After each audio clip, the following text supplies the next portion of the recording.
Welcome to HR and Learning Technologies. A little bit of, I don't think that's working, is it? Okay, there we go. Right, hello everybody. How are you all feeling? Excited. How many times have you heard the word AI today? I'm going to talk about it, so apologies up front. Okay, so my name's Chris McLellan. I work for a company called SAP. We are Europe's largest technology company, but we also have small, medium, and large customers. Our HR brand is called SAP SuccessFactors. We have a stand just there. We have drinks at the end of the day, so if you don't want to come and talk to us about HR technology, you should come and talk to us about drinks, free drinks, and we would love to actually engage you and discuss a little bit about what we're doing.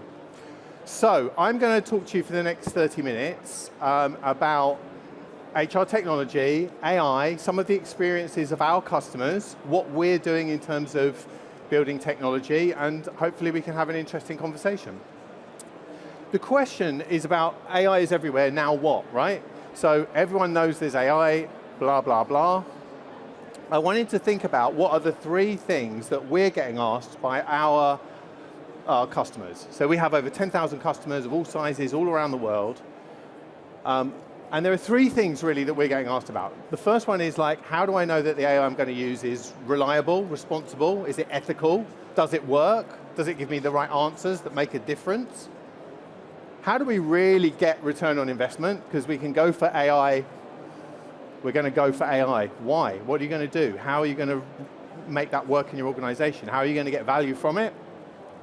And the other question is, everyone's talking about agents, and I'm going to talk about agents as well, but how do we avoid agentic overload? So every single vendor has an agent, and they want to sell it to you, and so you end up with 100 agents. Well, is that a great user experience? Is that a great employee experience? Probably not, so how are we going to cover that? I'm not necessarily going to answer these questions, but I'm going to give you a little idea about what we're doing, and we'll touch on some of these things. Does that make sense? Okay, I'm going to just keep going. So I thought I'd just have a quick look at probably the most advanced AI technology out there that everybody knows about, ChatGPT. This is a little video that I recorded yesterday. And I want to just give it to you because this is the premium, latest model of ChatGPT. Let's see what it says. So I'm going to say, this is something I recorded yesterday. I need to wash my car. Okay? It's going to help me. The car wash is 25 meters away. Should I walk or should I drive there? What do you think? So ChatGPT comes back and says, you could drive there, blah, blah, blah, blah, blah, blah, blah, blah, blah. Unless it's pouring or you're injured, you should just walk it over there, right? Now, a little bit of an issue if I walk my car to the car wash because obviously that's not going to work, right? So this is the very latest, most advanced, amazing AI, just being asked a very, very basic and simple question and getting it completely and utterly wrong. And whilst that's fine for me in my sort of personal life, because I can just laugh at this, would it be fine if we were asking a question about HR policy? If I was asking a question about how my pay is going to be calculated, whether I should hire somebody or not, right? So one of those questions, is it reliable and ethical? Yeah, good question. Let's think about that. Have you seen this? It's good, isn't it? Great. Okay, so I'm going to talk to you a little bit about what we're doing because, you know, what else can I do? I can only give you our perspective. And we're going to talk a little bit about why we're investing in what we're doing in SAP. And hopefully this will give you a little bit of context. So we know that AI is out there and it's changing the world of work, yeah? You'll hear this like 100 times today. But the real question is how? What do we need to do in our organizations? How does HR react to that, okay? And actually it's really difficult to navigate this because no matter what your perspective is, whether you think that we should be all in on AI, whether you think AI should replace people's jobs, whether it could augment them, whether we could do things differently, whether we should redesign our processes, you can pretty much find a perspective out there that supports that perspective, yeah? Your hypothesis around AI. There's so much chatter about it, so many conflicting viewpoints. that it's actually really difficult to navigate how do we get that return on investment, how do we answer some of those questions that I posed at the beginning. So one of the things that we're proud of in our company is we have a team of researchers, PhD researchers, who go out there and look at the future of work. What are other people saying? What are carrying out their own research, going into our customer base, and actually trying to build up some tangible rules. And we've really come up with, when we think about the future of work, and there's a little QR code here where you can read our full future of work predictions report, which I think has some really interesting things in it, especially around AI. But we've really sort of focused on three big topics, three big themes, which cover off kind of how we're thinking about technology, okay?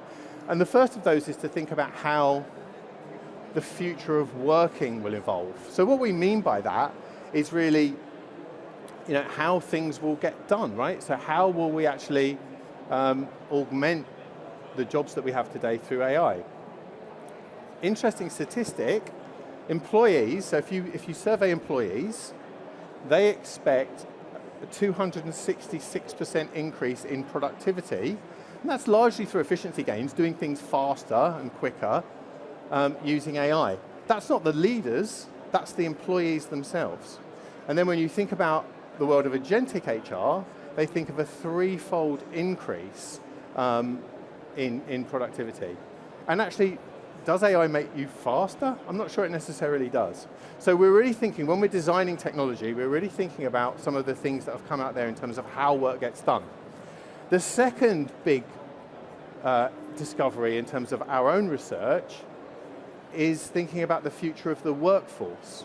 So how do different people react to the changes that are happening? What does it mean for early careers? Yeah, we've heard a lot about early careers, a lot of those entry-level jobs being hollowed out by AI. So how do we really develop people, and how do we react to that? How do managers react to the fact that there's AI out there? And an interesting statistic, 59% of employees think AI will make a better manager than a human in future. So if you are a manager, you might be replaced by AI. It's not going to happen, but that's what people think. And then the third thing is thinking about how work actually changes. So thinking about how the work that HR does, learning, recruitment, development, employee relations, running payroll, how do those things change because of AI, okay?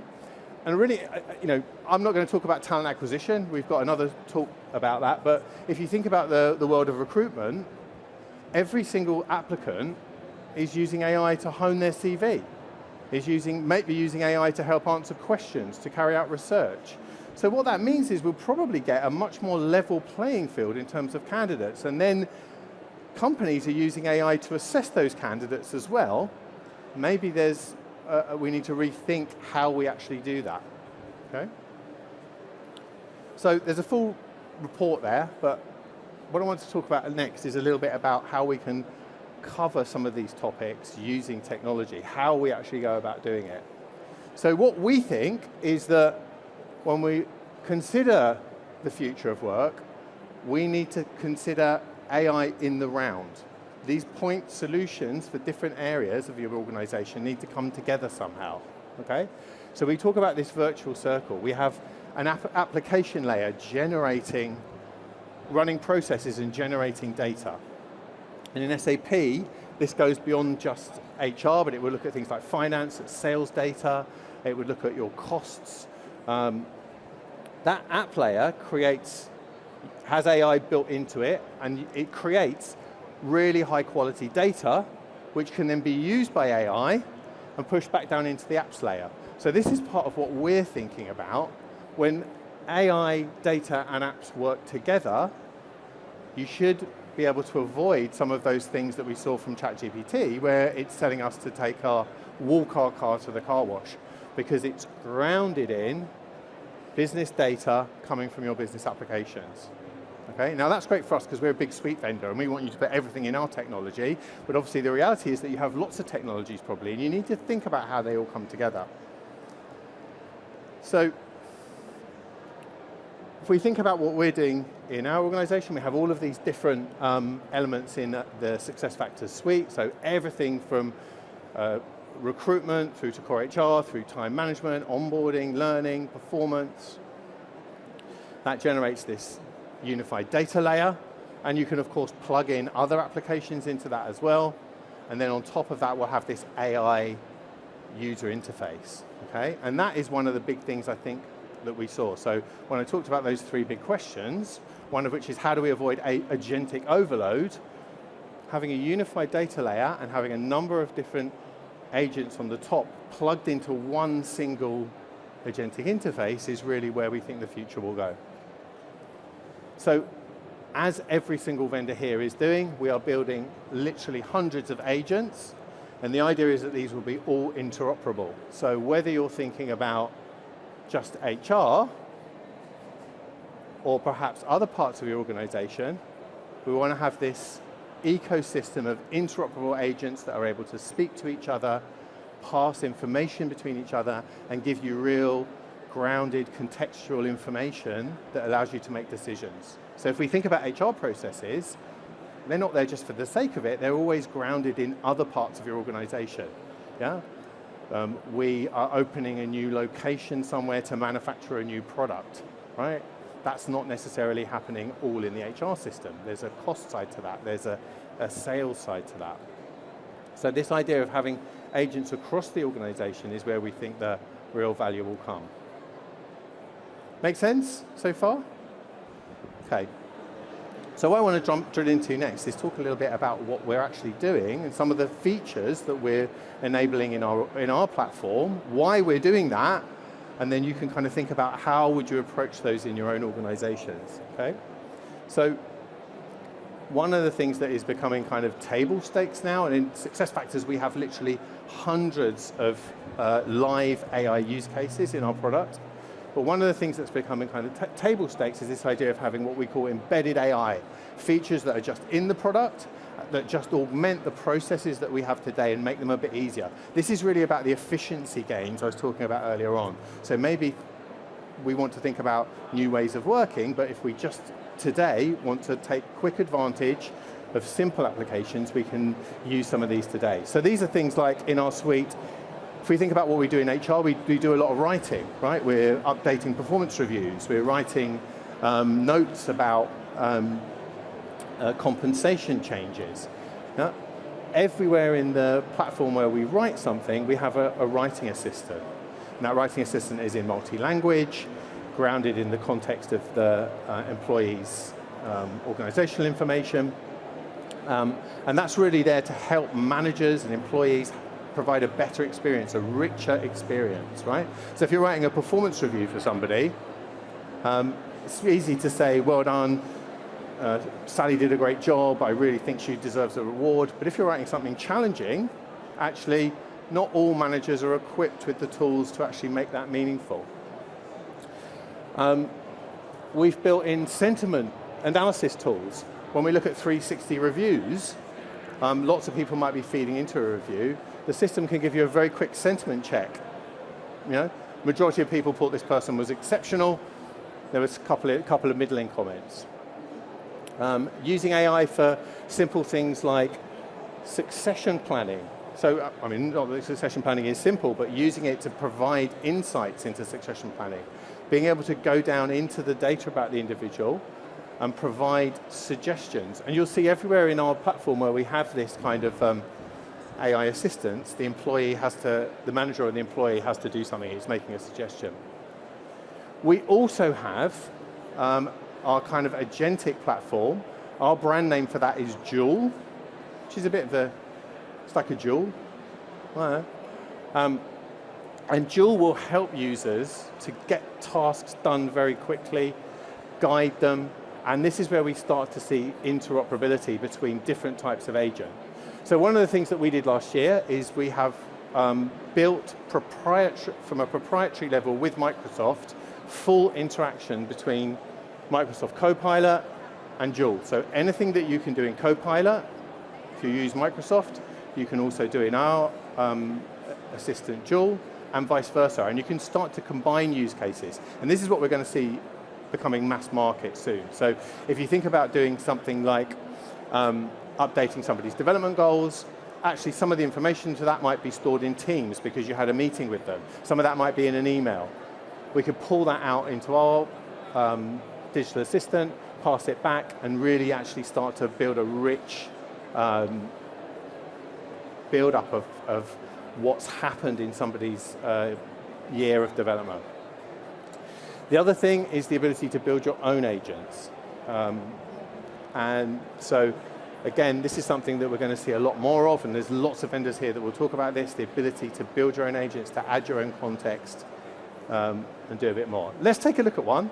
So I've got a little video of one here. So this is a really simple process, which is a performance review. So we all do performance reviews. Let's see what it looks like today in SuccessFactors.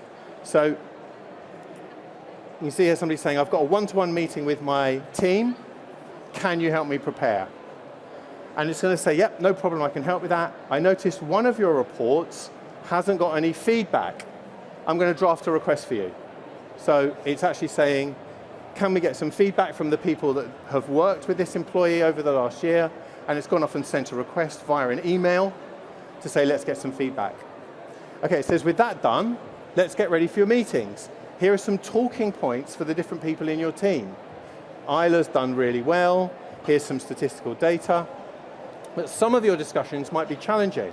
Would you like me to give you some talking points? Okay, so some suggestions. You should be very specific. Make sure you ask questions to understand their perspective. Make sure you're collaborative, okay? And then it says, would you like me to actually schedule them? Right? So it's like having a real assistant, okay?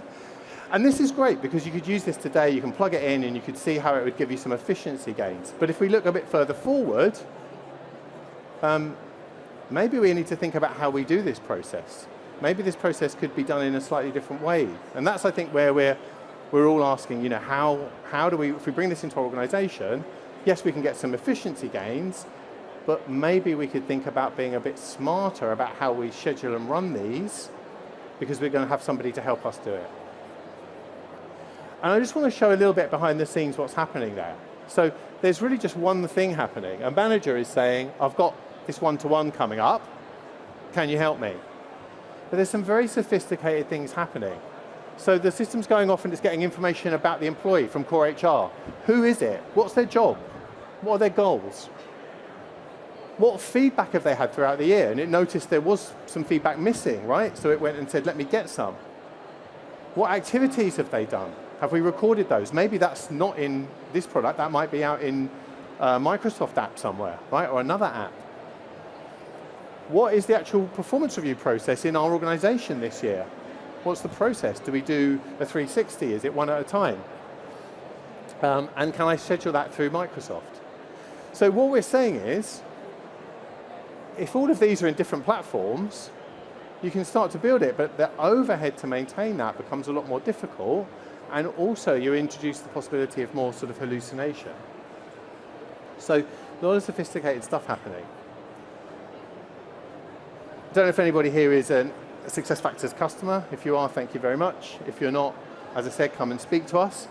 But this is our agentic roadmap. So this is what we're releasing this year in terms of agents. I just showed you one, which is our performance agent, but there's going to be a whole load of these coming across all areas of the business. And I think one of the other things that's really important is we'll be looking at using agentic HR to actually help with the configuration and setup, as well as just the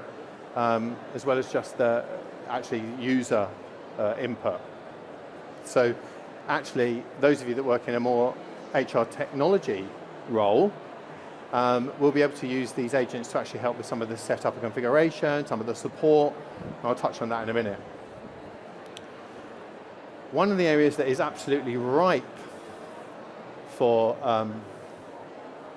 agentic HR support is payroll.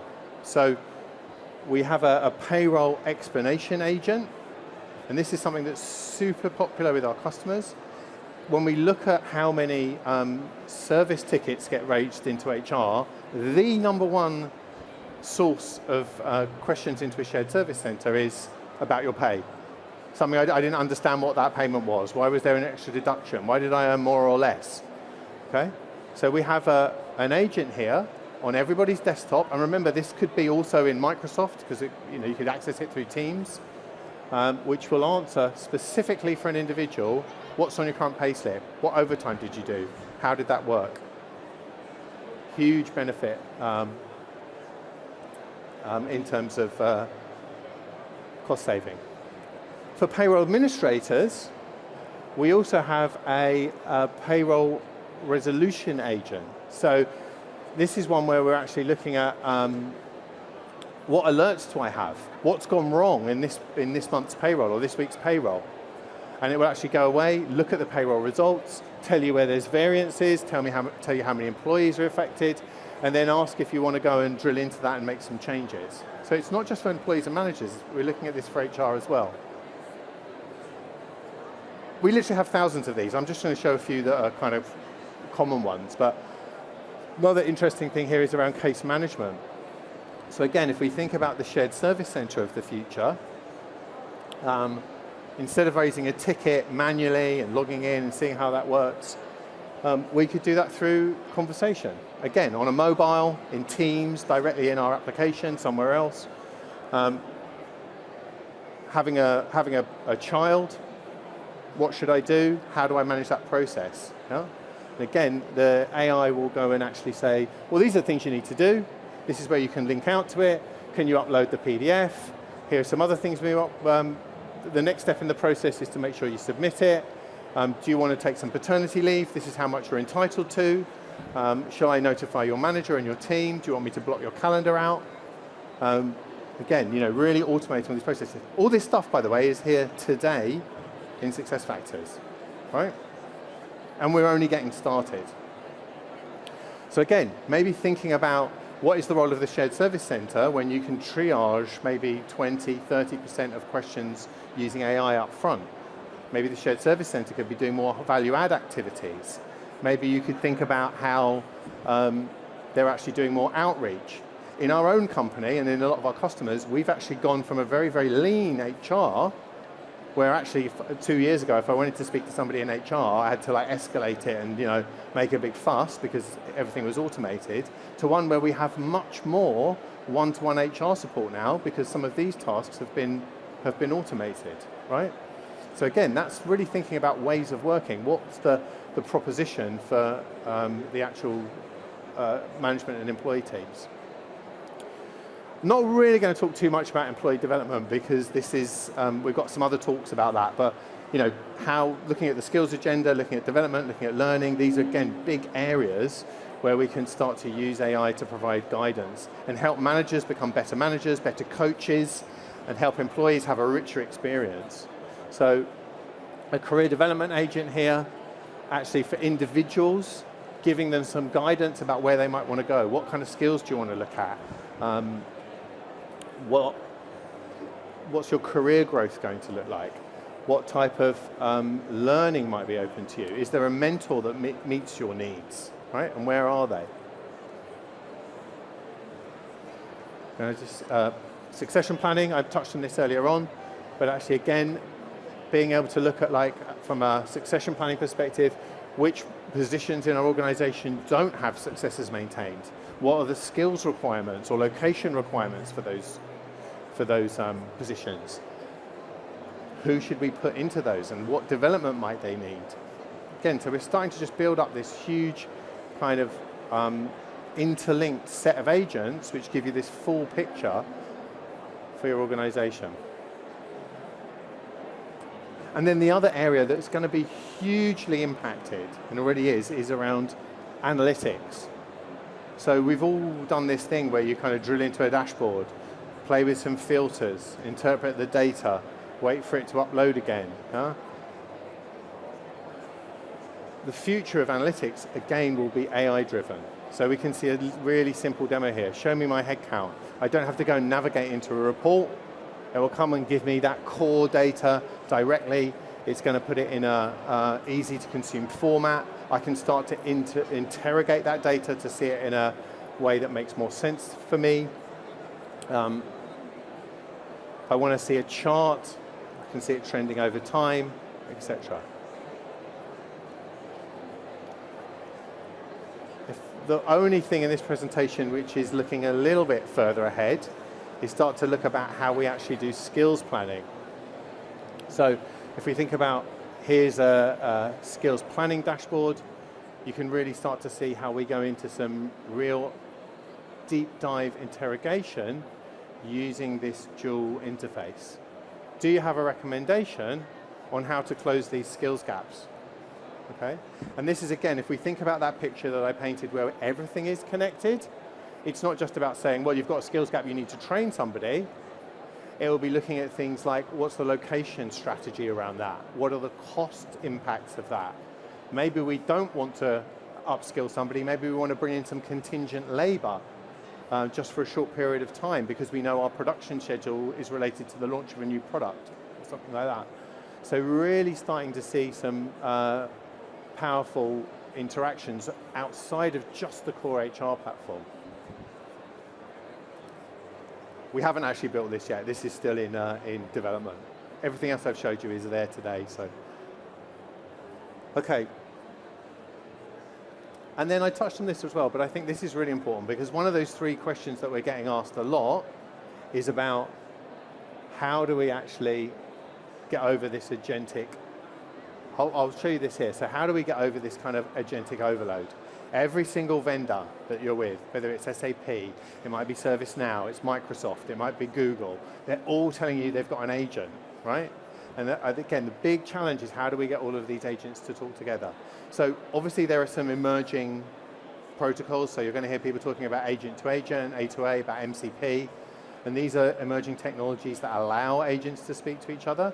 The reality is those are still developing technologies. Yeah? I mean, that's definitely the way forward, but those are still developing technologies. And of course, we also have our own A2A and MCP approach. But here we'll see, because Microsoft is a big customer of SuccessFactors, we've already built this interaction with the Microsoft suite. So you can see somebody here uploading a document, which is a one-to-one with one of their team members, with Camilla. And Copilot is highlighting all of the things that came out of that meeting and summarizing them for us. And then we're saying, okay, in Teams, we want to send this to Joel, the SuccessFactors agent. Okay. Oh. And then it's saying to you, okay, so that's great conversation that I've understood. Do you want me to create a development goal for them in the HR system, right? So we're starting to see this single point of access and this interaction between multiple agents. Again, you can sort of build this today, and you can build that on our platform and other people's platforms, but this is absolutely there and productized SuccessFactors and Microsoft. So we're starting to see here the attachment, the recommended actions, the development goal, coming through from that one-to-one that we had in Teams.